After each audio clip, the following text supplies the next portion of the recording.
Hey Nerd Faithful, this is Rick from thebigbanglife.com. I'm here with author guest of honor, Saladin Ahmed. He's here at JordanCon 7 this year with us. He is a best-selling author for his novel, The Throne of the Crescent Moon. Saladin, it's good to have you here today. Thanks for having me. So I read The Throne of the Crescent Moon probably in the fall, near the end of the fall. And this is the first novel of a trilogy, or is it the first novel of a series? It is the first novel of a trilogy, but it's also intended to kind of act as a standalone. So, Okay. I very intentionally wrote it so that the first book, I hope, comes to a satisfying close, but it is the first book of a trilogy, and there are a lot of threads left open that are picked up in books 2 and 3. Right. What I really liked about this, I've read one other novel called The Genie and the Golem, and also, you know, a couple of the stories from a kid, The Thousand Arabian Nights. Mm-hmm. And what I really loved was being able to experience a taste of Arabic fantasy, because I don't really get to read many novels with Arabic fantasy in it. So what was a major motivator for you to write in that genre? It was almost a kind of inevitability. I am Arab American. I grew up in a Arab enclave just outside of Detroit, where I heard Arabic spoken all the time. The smell of the foods, the look of Arabic, the cultural norms. I was surrounded by that growing up, and so. But at the same time, I was also an American geek kid, growing up with all the same stuff that many of us grew up with, Marvel Comics, Star Wars, whatnot. And so, and Dungeons and Dragons maybe above all else. Right. And the book really kind of emerged when I came and decided to write a fantasy novel. It was almost an inevitability that all those things were going to be thrown into the mix together. Right. Prior to writing The Throne of the Crescent Moon, you predominantly did short stories. Mm-hmm. And did some of those involve Arabic fantasy as well, or did they also shoot off of other types? Yeah, I mean, not exclusively, but most of my work has either kind of Arab or Islamic elements, or elements that are modeled on that. It's for a bunch of reasons. Part of it's just personal history. Part mm-hmm. of it's, I think, it's interesting to tell stories in kind of corners of mythology that have been unexplored, and partially because just the way things are right now here in the States in terms of depictions of Arabs and Muslims, they're pretty awful. So mm-hmm. kind of trying to offer a counter voice to Absolutely. I totally agree with you on that. I think this book definitely shows a very positive side of Arabic history and lore, and I agree with you. I think they're in media today, they focus so much on negative things, they don't ever appreciate the positive things that can come from cultures. So what was one of the major motivators for you to write fantasy in the first place? Well, I guess as I was saying, that was really my bread and butter growing up. I went to a pretty awful public school growing up, where the education was not great, and but I became a reader. I became an obsessive reader, primarily through things like Dungeons and Dragons books, or things like The Hobbit, or things mm-hmm. like the Dragonlance novels, or things like Robert Jordan's books. Right. And that's what got me reading. That's what got me writing initially. Now later I read lots of other things, but really, my first real connections to the written word were always kind of through fantasy and science fiction kind of stuff. And so that was inevitably almost going to be what I was going to be drawn to when I started to write. So your next book, I think, is projected to be coming out in February of next year? We don't. The month may shift, but it's okay. going to be early-ish 2016. Okay. Yeah. And what's that one going to be titled? The 1001 is the title right now. And is it going to kind of start off where book 1 left off, or is it going to kind of? No, it picks up almost immediately after the events of the first book.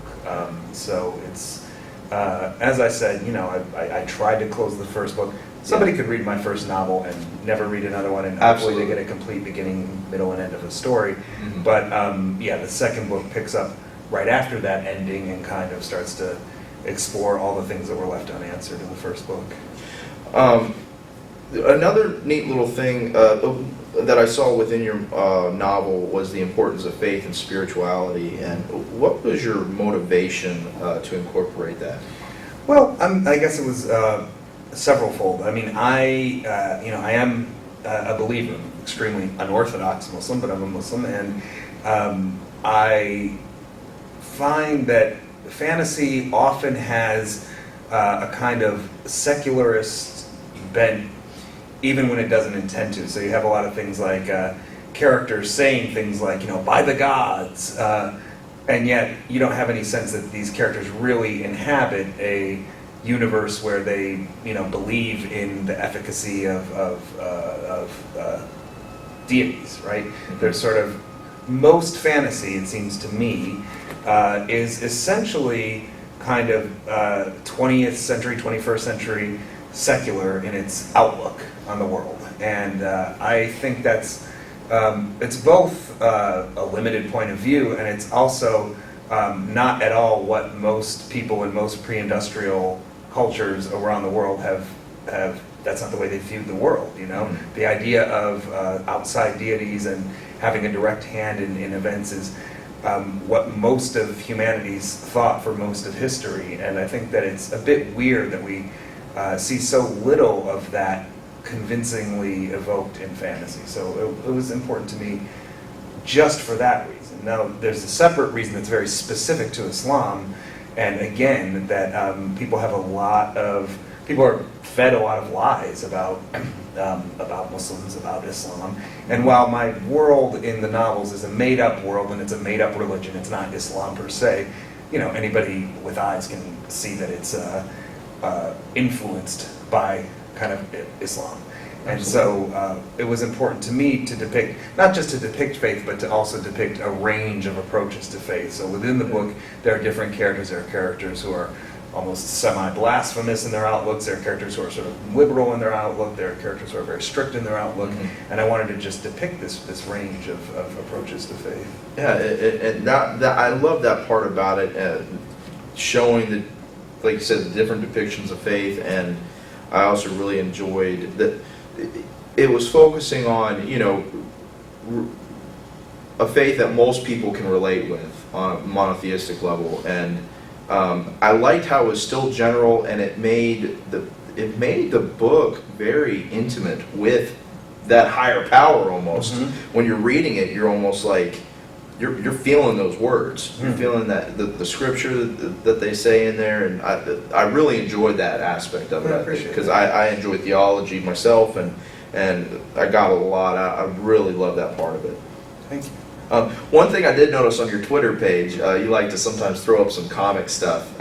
So can you tell me a little bit about that? What kind of got you into comics, and has that kind of inspired you in any way in terms of writing? Oh, absolutely, yeah. I mean, the stuff I've been posting on Twitter, and I've written a couple articles on recently, is I've rediscovered, or I shouldn't say rediscovered, I've discovered only fairly recently Golden Age comics, which I never really read growing up because we didn't have the internet. So unless you had the originals of these things, you didn't have access to them. But there's a remarkable archives online of comics from the 30s and 40s that are really much more wild and sometimes kind of feminist, and sometimes just before the comics code took hold in the 1950s and really kind of smushed the kind of stories that could be told in comics into a box. There was a really wild period of exploration in kind of the first 10 years or so of comics histories in the States.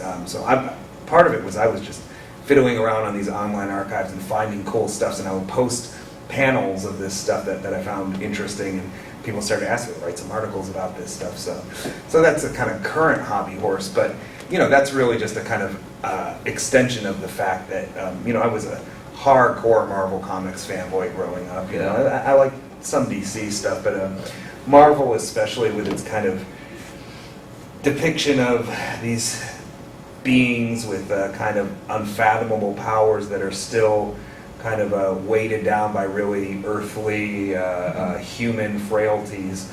That really spoke to me as a kid growing up, as it did to so many geeks, right? And so I mean, if there's anything that taught me how to read, even more so than things like fantasy novels, it was Dungeons and Dragons manuals, and it was Marvel Comics, you know, and my vocabulary, you know, all of that stuff was expanded by reading just obsessively. And so the kind of archetypes that I work with, the kind of plot conventions, the tropes that I work with, they're all kind of spins or sometimes subversions of, sometimes tributes to a lot of the stuff that I read early on, you know, and a ton of that stuff was in the comics. Yeah, I love hearing from authors, you know, when they, you know, it sounds like you growing up, like you mentioned, education-wise was a little challenging in the early years, and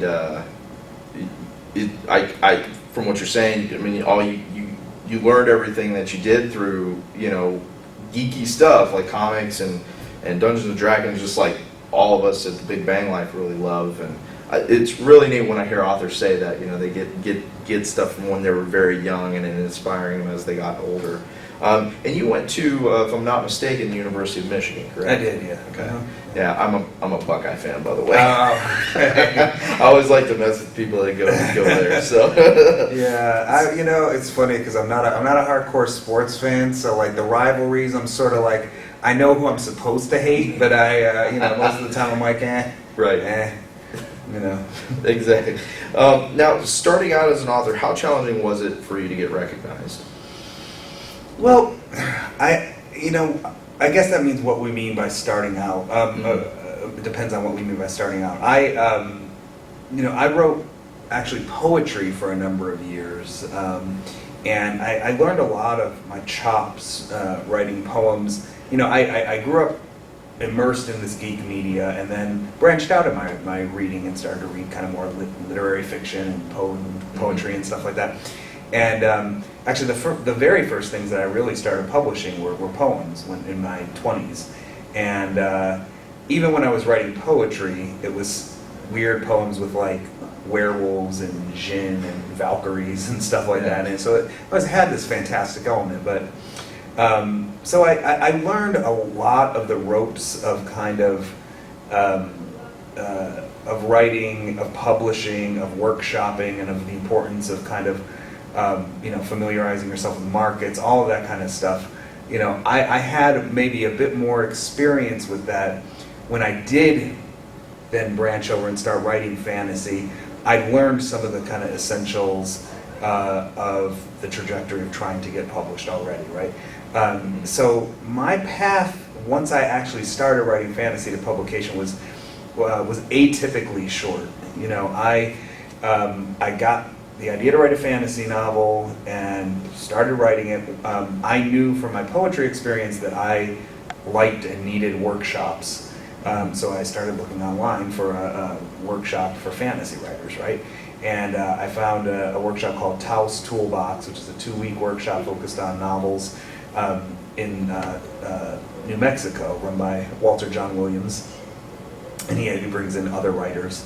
And I attended that workshop. Actually, this was before George R.R. Martin was a mega star and had a TV show, and he was still a super best-selling novelist, but you know, TV's a kind of another level of popularity.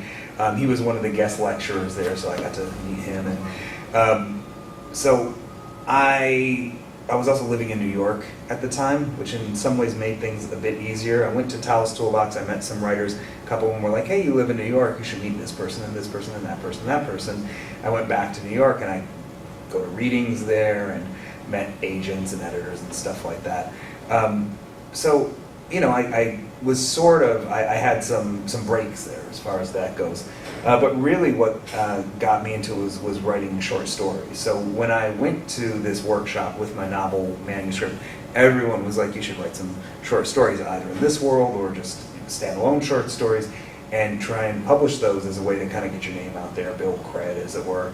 Right. And I did, and again, I was atypically lucky in terms of, I wrote these stories, I put them out there, and rather than collecting, you know, 80 rejections like some friends of mine who are better writers than I have gone through, I just lucked out, and a lot of people, you know, these stories got published pretty much as soon as I sent them out, you know, and then got nominated for some awards and stuff like that. Yeah. And so, you know, and again, it's not, so much of it is a crapshoot that people, you know, people don't really understand that it's not any kind of strict meritocracy. It's like, does your story get in front of the right editor at the right time? Is it something they've, you know, haven't seen before, et cetera, et cetera. And so I published a few short stories in a pretty short span of time. They got some award nominations, including the Nebula, and that really paved the way for actually a couple agents to come to me and say, hey, when you have a novel, let me know, right? And so then when I did finally complete the novel, it was a pretty short path, a relatively short path to publication, because I already had some agents who'd expressed some interest in my career, and so I sent them, and I got a couple offers of representation. I chose my agent, Jennifer Jackson, and then we started shipping the novel around, and we got a couple of offers from publishers, and Daw, with Betsy Woolheim, the editor of Daw Books, she was like my dream editor. She had been Patrick Rothfuss's editor, she still is, but I kind of saw the way she talked about Pat's book and her enthusiasm for Pat's book and her kind of long record,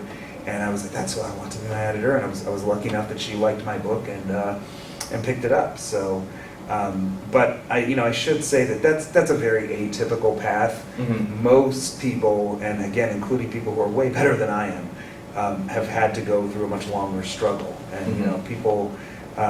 You should never look at there's a kind of famous saying about, like, you know, never look at somebody else's highlight reel, you know, because that's not the representative reality, right? And so from the outside, it could look like, oh, if I'm not moving that quickly, then I'm doing this wrong. And it's like, no, sometimes some people just get lucky, and the reality for most people is it's going to be a pretty long path to publication. Mm-hmm. So, what would your wisdom be to people that are up and coming? Well, I mean, for aspiring writers, there's a few pieces of advice. I do some freelance editing, so I end up giving out advice, and I always feel a bit pompous and ridiculous doing it, but I do it anyway. I mean, one thing is just to be reading. You know, it's astonishing how many would-be writers aren't actually reading what's being published, right? And you can't really have any sense of craft, just strictly at the level of craft. If you haven't read enough, you're going to end up just simply imitating the couple of authors that you've read, right? Mm-hmm. That's that's a recipe for disaster. I mean, you should be reading widely. You should be reading a lot at the craft level, but also at the kind of crass marketing level. Like, you need to know what's out there in the market, what are people interested in, what are people buying, what's succeeding, what's not, and just familiarizing yourself with markets, right? I think starting with short fiction is not the only path. Lots of people start by writing a novel and submitting it and getting it published, but short fiction, if one doesn't have a kind of burning sense that I have this manuscript and it's done and I need to get this out, if you're sort of just trying to become a writer, short stories are an excellent way to both kind of get your chops developed and also to familiarize yourself with the process of querying, submission, publication, just all that stuff, all the kind of nuts and bolts of how that works. Short fiction is a great way to kind of start learning that stuff. Awesome. What are some things that you like to do outside of reading, and what aside, like, things you enjoy, other outside work? Yeah, I have I have 5-year-old twins, so I don't really do much else outside. I goof around online a fair amount. I'm on Twitter far too much, and really, honestly, if I get a little bit of writing done in a day, writing is sort of my full-time job. I mean, everything I do is related to writing, but being a novelist is not my full-time job. Right. So I write nonfiction. I've written for, like, Salon, BuzzFeed, whatever. Mm-hmm. So sometimes I'm working on nonfiction projects. Sometimes I'm working on side projects. I'm working on a couple game projects right now. All of that is different kinds of writing, and really, in the course of the day, if I've gotten some of that done, I get, I'm the primary caretaker for our kids because my wife has an actual stable job, So really taking care of 2 5-year-olds, getting some writing done here and there, and just doing a bit of relaxing by like watching TV or playing video games or whatnot. That's pretty much about as much as I'm able to fit in my day. And if I get all that in, then I'm like, okay, that's a successful day. Well, for fans out there that might want to learn more about you, where can they go online to maybe order your books or to find out more about you? So I have a website. It's saladinahmed.com, SaladinAhmed.com. I am horrible about updating it though, but it does have kind of links to most of my work on there. I'm much more active on Twitter. I'm on Twitter every day pretty much. What's your Twitter? It's Saladin Ahmed, at Saladin Ahmed on Twitter. My novels, you can, in all the usual places, Amazon, Barnes & Noble and stuff like that, but for folks who might be new to my work and who want to check it out and not drop that money, I do have a book of short stories that's a free ebook called Engraved on the Eye. And that's available in a bunch of different formats. It's actually DRM free on Smashwords, but it's also on Kindle. That gives you a kind of taste of my work if you don't want to take the plunge for the novel. I'm on Tumblr and stuff like that too. I'm pretty easy to find online. This is the nice thing about having a unique name is like search engine optimization is like people Google me, they're gonna find me, So I'm pretty easy to find online. That's awesome. Well, Saladin, I really appreciate you taking the time today. I know you've been very busy this weekend. No, it's been a pleasure. And look forward to seeing you hopefully at future cons, perhaps. Do you have any future cons that you're going to be going to in the end of the year? God willing, I'm going to be at Gen Con. So I've started going there the past couple of years and just had a blast. That, and then I'm doing a smaller con called SF Contario, I believe it's called. It's a newer con in Toronto. So I'm going to be a guest of honor there in November. And I think that's it for this year. Next year, the second book comes out, and I'll be doing a lot more con going. I intend to check out my first Dragon Con, which I'm excited about and stuff. Great. So. Yeah, we do that every year. A large part of the crew goes down for that. So. Yeah, well, I'm always, whenever I see the cosplay pictures pop up on Twitter, I'm like, I need to go there. So next year, I think I'll be doing that. Yeah, just check us out on our website. We do a weekly photo gallery of cosplay ourselves. Cool. So, but thanks so much. Thank you. And I look forward to seeing you in the future. Thanks. I had a blast. Thanks, Nerd Faithful. See you around.